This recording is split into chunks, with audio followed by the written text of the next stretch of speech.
রাজধানীর উত্তরার ১১ নং সেক্টরের ৭তলা বিশিষ্ট ভবনের দ্বিতীয় তলায় অগ্নিকাণ্ডের ঘটনা ঘটেছে। এতে শেষ খবর পাওয়া পর্যন্ত অন্তত ৩ জনের প্রাণহানির ঘটনা ঘটেছে। আজ শুক্রবার ১৬ জানুয়ারি সংবাদ বিজ্ঞপ্তির মাধ্যমে ফায়ার সার্ভিসের পক্ষ থেকে তথ্যটি নিশ্চিত করা হয়েছে।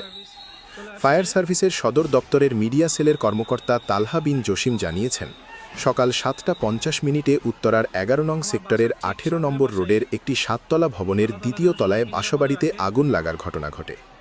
৭টা ৫৪ খবর পেয়ে সকাল ৭টা ৫৮ ফায়ার সার্ভিসের ঘটনাস্থলে পৌঁছায়। আগুনের ঘটনায় উত্তরা ফায়ার স্টেশনের ২টি ইউনিট কাজ করেছে জানিয়ে তিনি আরও বলেন, সকাল ৮টা ২৫ আগুন নিয়ন্ত্রণে আসে এবং সকাল ১০টায় পুরোপুরি নির্বাপন করা হয়। তালহা বিন জসিম বলেন, এ ঘটনায় ৩ জনের মৃত্যু হয়েছে। এছাড়া ১৩ জনকে উদ্ধার করে কুয়েত মৈত্রী হাসপাতালে পাঠানো হয়েছে। Report motherland24.com। মাদারল্যান্ড 24, মাতৃভূমি, বিশ্ব সংবাদ 24 ঘন্টা।